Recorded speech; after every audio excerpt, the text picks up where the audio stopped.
जोहार हज़ारीबाग। मैं फैज़ अनवर, आप देख रहे हैं एचबी लाइव। आज हम लोग वर्ल्ड इन्वायरमेंट डे पे हज़ारीबाग से पद्मश्री अवार्डी बुली इमाम जी के पास आए हैं।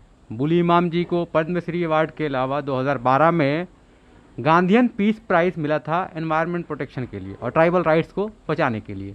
आइए जानते हैं वर्ल्ड इन्वायरमेंट डे में इनकी कहानी, कैसे निरंतर 35 से 40 साल तक लगातार जो स्ट्रगल किया है इन्होंने इन्वायरमेंट को सेव करने के लिए और इन्वायरमेंट के बारे में जानकारी जो हासिल की झारखंड में, उसके बारे में। आइए जानते हैं सर से। सर जोहार जोहार झारखंड। बहुत खुशी का बात है कि आप मेरे पास आए हैं फैज़। हमको तो बहुत खुशी रहता है पर्यावरण में कोई भी बात करने के लिए, और आप अच्छा दिन में आए हैं। वर्ल्ड इन्वायरमेंट डे पहले हम बहुत धूमधाम से मनाते थे, मगर अब हम कोई चीज़ धूमधाम से मनाते नहीं हैं।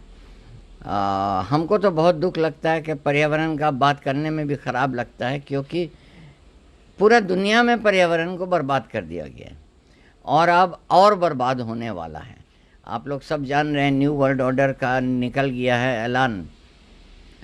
तो न्यू वर्ल्ड ऑर्डर में सबसे पहले चीज़ जो बर्बाद होने वाला है, दैट इज़ द पर्यावरण, इन्वायरमेंट।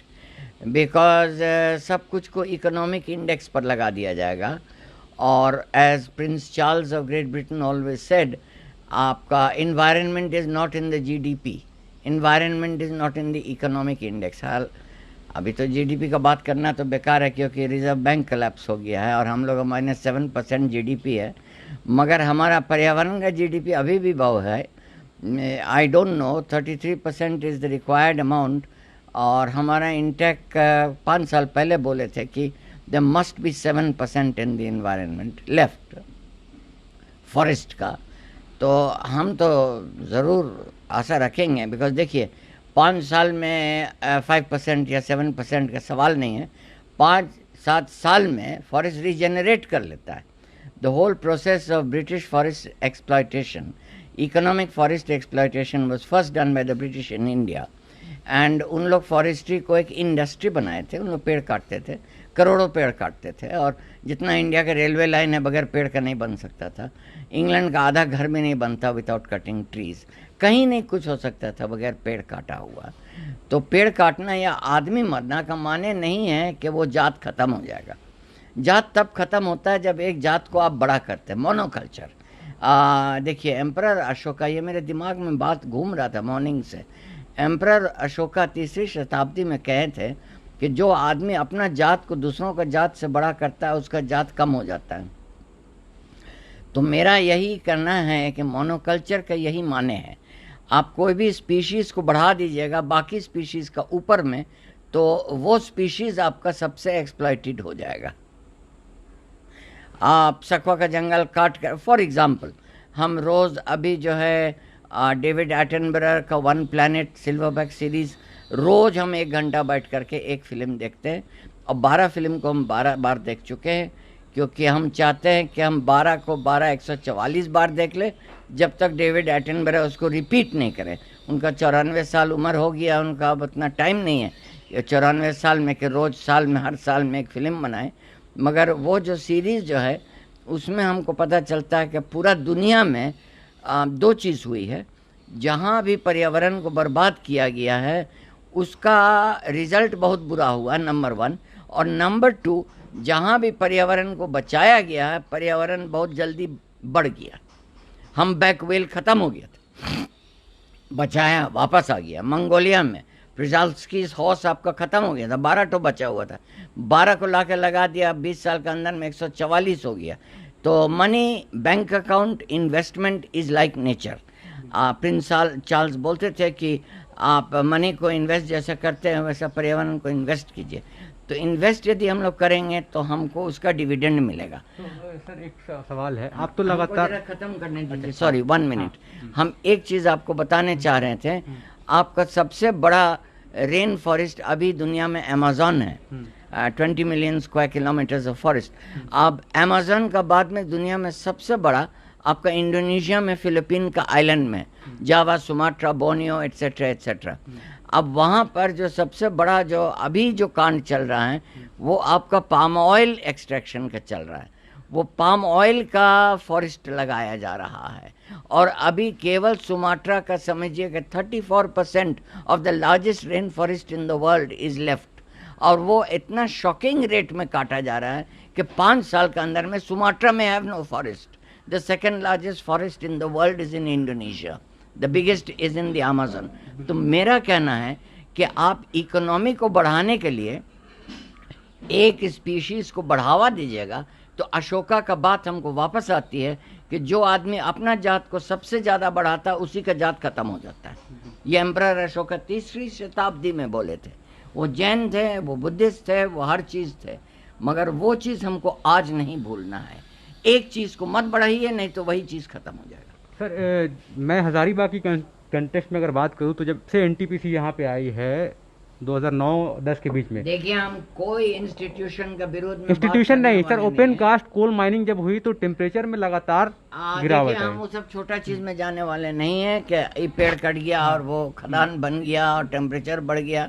देखिए आपका पूरा पोलर आइस कैप खत्म हो जा रहा है, आपका नॉर्थ पोल का जितना आर्कटिक आइस है वो खत्म हो जा रहा है। आप वो व्यक्ति से बात कर रहे हैं जो 50 साल एनवायरनमेंट में काम किया है। तो हमें वो छोटा चीज़ यदि बोला जाएगा कि हमको कोरोना पकड़ गया है तो हम मर जाएंगे, तो हम वो बात नहीं करेंगे। आप कुछ बर्बादी कीजिएगा, कोल माइन कीजिएगा, दुनिया नहीं खत्म होगा, मगर बात है कि आप पूरा दुनिया का कोल माइन बना दीजिएगा तो खत्म हो जाएगा। तो प्लान तो सर वही लग रहा है जैसा। तो बताइए हमको एक बात बताइए, आप न्यू वर्ल्ड ऑर्डर मांगते हैं या नहीं मांगते? आप विकास मांगते हैं या ना मांगते हैं? आप अपना इकोनॉमिक इंडेक्स को बढ़ाने चाहते हैं कि नहीं बढ़ाने चाहते? आप अपना इकोनॉमिक इंडेक्स को भी बढ़ाइएगा और आप पर्यावरण को भी बचाइएगा। वो है एक बाप बोलता है कि बच्चा लोग को खाना नहीं खिलाएंगे क्योंकि मेरा पैसा खत्म हो जा रहा है, तो उसका बच्चा लोग तो भूख से मर जाएगा। तो आप डिसाइड कीजिए, आपको बच्चा लोग को खिलाना पड़ाना है या आपको पैसा को बैंक में रखना है? ये विकल्प क्या है? चलिए हम मान लीजिए हम अगर बचाना ही चाहते हैं तो सब खत्म हो जाएगा, सब नष्ट हो जाएगा। कोई विकल्प नहीं, कोई विकल्प नष्ट हो जाएगा, खत्म हो गया। 80 साल का उम्र में हम जो बोल रहे हैं आप मान जाइए। और दुनिया का पर्यावरण खत्म है, खत्म हो चुका है। आप क्या बात कर रहे हैं? खत्म हो चुका है। आपका पास ग्रेटा थनबर्ग क्यों चिल्लाते रहती है? आपका पोता लोग दुनिया का पर्यावरण नहीं देखेंगे। बिल्कुल। तो लेकिन अभी भी झारखंड में 29.6% फॉरेस्ट अभी। Forget about it. There's no 29.6. You're lucky if there's 5%. क्या बात? 5% only? You're lucky if there is 5%. Lucky. Because जितना आपका जो aerial survey of greenery is being done, वो घास का मैपिंग हो रहा है। अच्छा। वो पर्यावरण का जो फॉरेस्ट बोलते हैं उसका मैपिंग नहीं हो रहा है।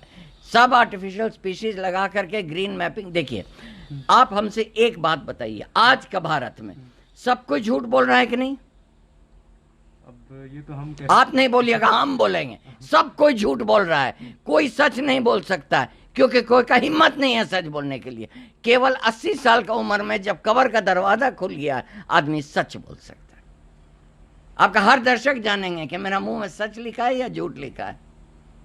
हम पॉलिटिशियन नहीं हैं, हम पर्यावरणविद हैं।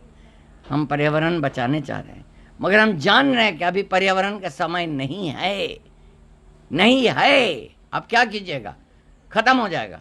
भारत में कोई फॉरेस्ट नहीं रहेगा 10 साल के अंदर में, जिस तरीका से चल रहा है। तो आप विकास मांग रहे हैं ना, आप न्यू वर्ल्ड ऑर्डर में जाने चाह रहे हैं ना, आप 5G, आपको 5G फोन का, आपको निर्भर भारत नहीं, आपको निर्भर भारत बनने में आपको 5G फोन खर्च करना पड़ेगा, आपको जंगल काटना पड़ेगा, आपको पर्यावरण को खदान बना देना पड़ेगा, नहीं तो आप विकसित भारत नहीं हो सकते हैं।